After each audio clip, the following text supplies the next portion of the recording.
and welcome to Danish lesson number 23. Today we're going to talk about a very difficult thing in Danish, which many of you have asked me to tell you something about. And I'm sorry that it's been such a long time since I've made a Danish video, but here it is. And this time it's about the glottal stop, in Danish called stød or stødtone.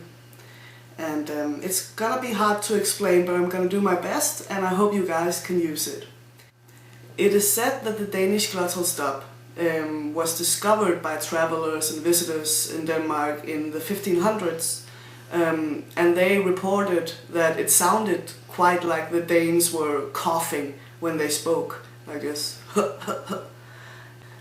And the glottal stop was said to have formed once we kind of transcended from this singing accent like Norwegian and Swedish, and the singing kind of dissipated, and several one-syllable words got this support vocal, like an E, like for example the word sidder, jeg sidder. In the old days that would be jeg sitter, without an E, but this was put into the word because the sitter was outdated.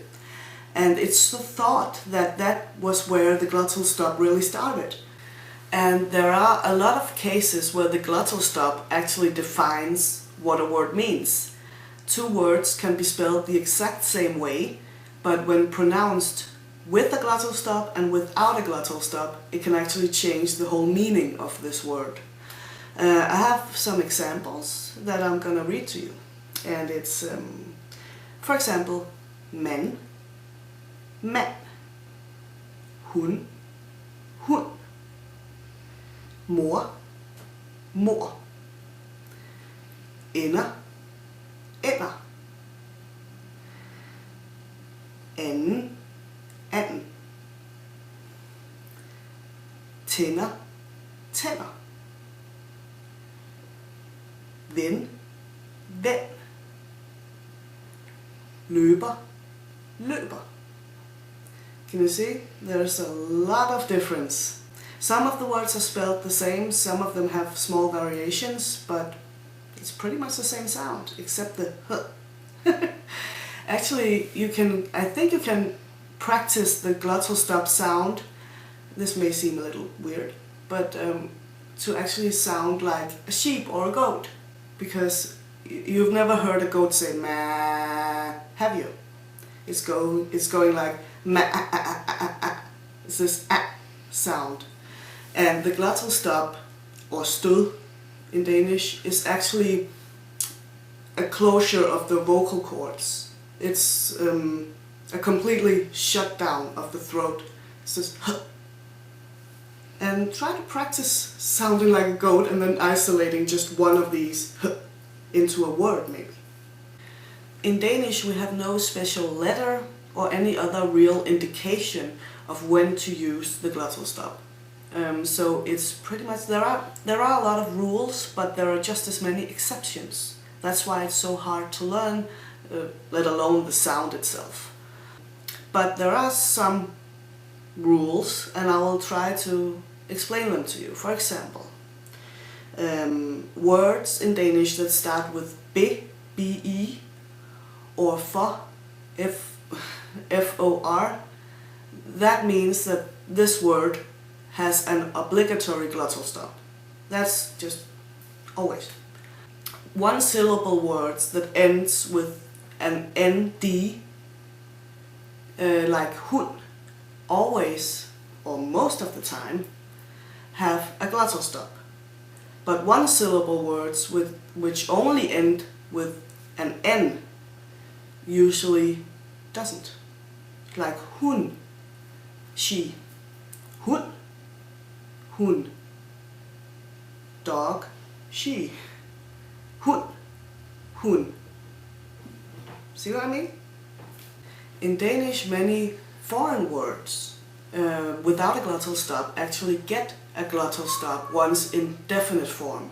For example, et kompromis, kompromiset. Et chateau, chateauet. En bon, bongen. Et unikum, unikummet. Can you hear this kind of squeaky sound? That's the glottal stop happening, basically. So, kompromiset, chateauet, bongen, unikummet. Most words in Danish which end with en don't have a glottal stop. For example, alen, fin, råden. But there are exceptions such as gylden, orden, slåen. So yeah, it's basically you have to memorize a lot of this in order to get it right. And multi-syllable nouns and adjectives with accent on the last syllable have a glottal stop. For example, besvær, generel, situation. Nouns which have a glottal stop in its basic form, like for example, et hus, loses it in plural form when the plural form ends with an e. Like for example, hus, et hus, flere huse. Did you notice it went missing somehow, the glottal stop? Et hus, flere huse. Also, nouns which have a glottal stop in the basic form don't lose the glottal stop in plural if the plural form ends on er. So, for example, en bil, flere biler. Now it's there all of a sudden, right? En fod, flere fødder. En tand, flere tænder. So yeah, it's quite confusing really.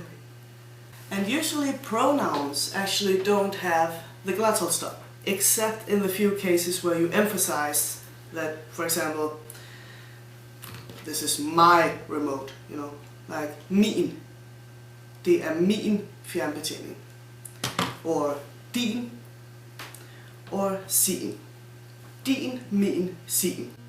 Prepositions don't have a glottal stop usually, if they're put in front of the word they control.